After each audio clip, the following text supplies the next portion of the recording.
Di dalam sebuah hadis Rasulullah menyampaikan bahwa Allah kalau menghendaki seseorang itu menjadi baik, orang itu akan difahamkan dalam agamanya.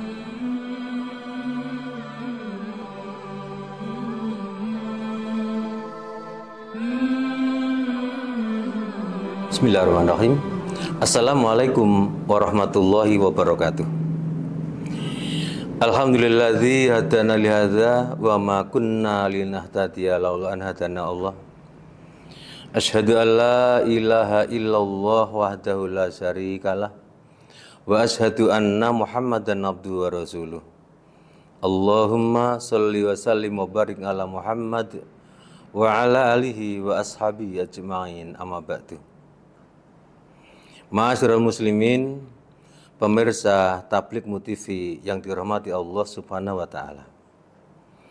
Yang pertama, marilah senantiasa kita panjatkan puji dan syukur kehadirat Allah Subhanahu wa taala.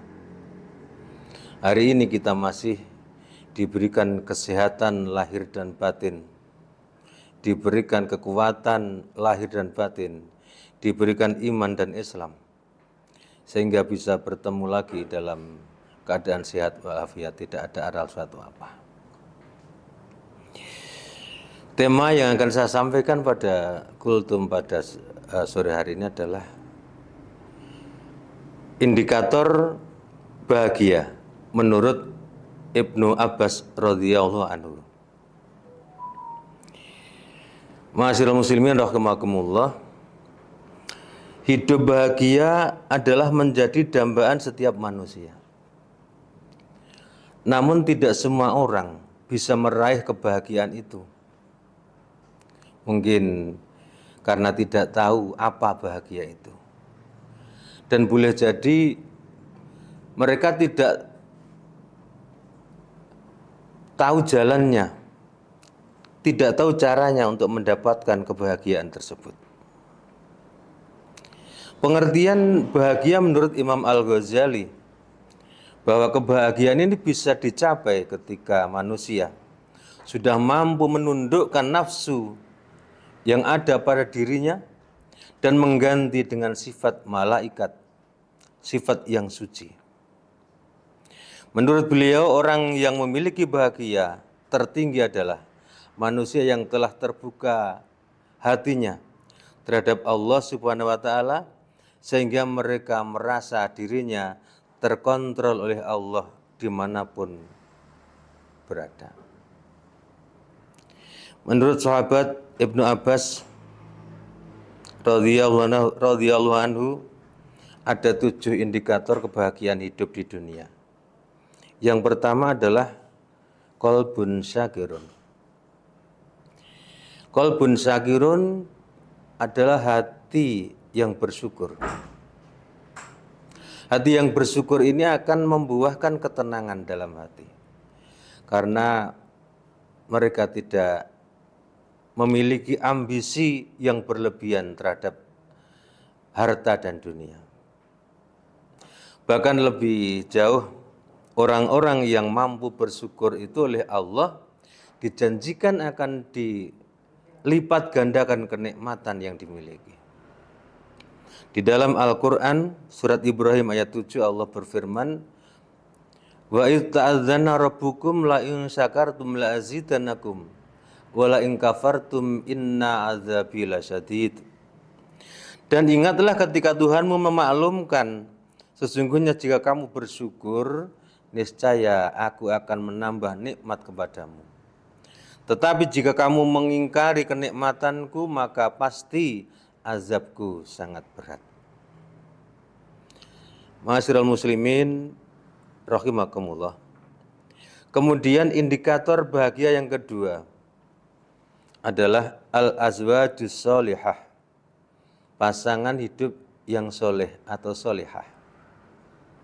Pasangan hidup yang soleh atau solihah akan menciptakan suasana rumah dan keluarga yang tenang, tentram, damai, sakinah, mawaddah warahmah. Kemudian indikator kebahagiaan yang ketiga adalah al-auladul abror, anak-anak yang berbakti.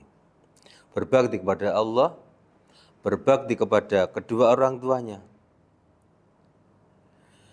Berbahagialah orang-orang yang memiliki anak-anak yang soleh atau solihah, karena mereka merupakan investasi akhirat kita. Di dunia sudah menjadi qurrata ayun, penyejuk hati. Kemudian ketika kita sudah meninggal pun, mereka akan tetap mendoakan kita. Rabbighfirli wali walidayya warhamhuma kama rabbayani shaghira. Kemudian yang keempat, indikator bahagia menurut Ibnu Abbas radhiyallahu anhu adalah al-bi'atus sholihah, lingkungan yang baik, lingkungan yang soleh. Kita hidup bermasyarakat, kita hidup bersosial, membutuhkan teman, membutuhkan tetangga, membutuhkan saudara. Ketika kita punya teman, saudara, tetangga yang baik-baik, tentunya kita akan diingatkan ketika mau berbuat salah atau mau lupa. Misalnya ketika sudah masuk waktunya sholat, kita diingatkan, diajak untuk sholat. Bahkan sampai di akhirat pun teman-teman yang baik ini akan menanyakan keadaan temannya pada waktu hidup di dunia. Kemudian indikator yang kelima adalah al-malul halal, al-malul halal atau harta yang halal. Ketika kita mencari harta, jangan kita berambisi untuk mengumpulkan harta sebanyak-banyaknya. Namun kita upayakan harta yang kita miliki, yang kita capai itu adalah harta yang halal. Karena harta yang halal itu nanti akan menjadikan hati kita bahagia. Bahagia dunia dan bahkan sampai di akhirat. Kemudian indikator yang ketujuh adalah tafaqquh fiddin. Orang memiliki semangat untuk memahami agama, rajin menghadiri majelis-majelis ilmu, rajin bertanya tentang ilmu agama, cinta kepada ilmu, cinta kepada ulama, yang akhirnya dia akan dicintai oleh Allah Subhanahu wa Ta'ala. Di dalam sebuah hadis Rasulullah menyampaikan bahwa Allah kalau menghendaki seseorang itu menjadi baik, orang itu akan difahamkan dalam agamanya. Kemudian indikator yang ketujuh adalah umur yang barokah. Umur yang barokah artinya umur yang banyak dimanfaatkan untuk kebaikan-kebaikan. Apalagi yang usia sudah semakin tua, senantiasa diisi dengan amal ibadah, diisi dengan kebaikan-kebaikan yang nanti diharapkan ketika menjelang ajalnya terbiasa dengan kebaikan dan akan mendapatkan husnul khotimah. Inilah 7 indikator kebahagiaan menurut Ibnu Abbas radhiyallahu anhu. Semoga kita semuanya memiliki 7 indikator ini. Berarti insya Allah kita akan jadi orang yang bahagia. Bahagia dunia dan bahagia di akhirat.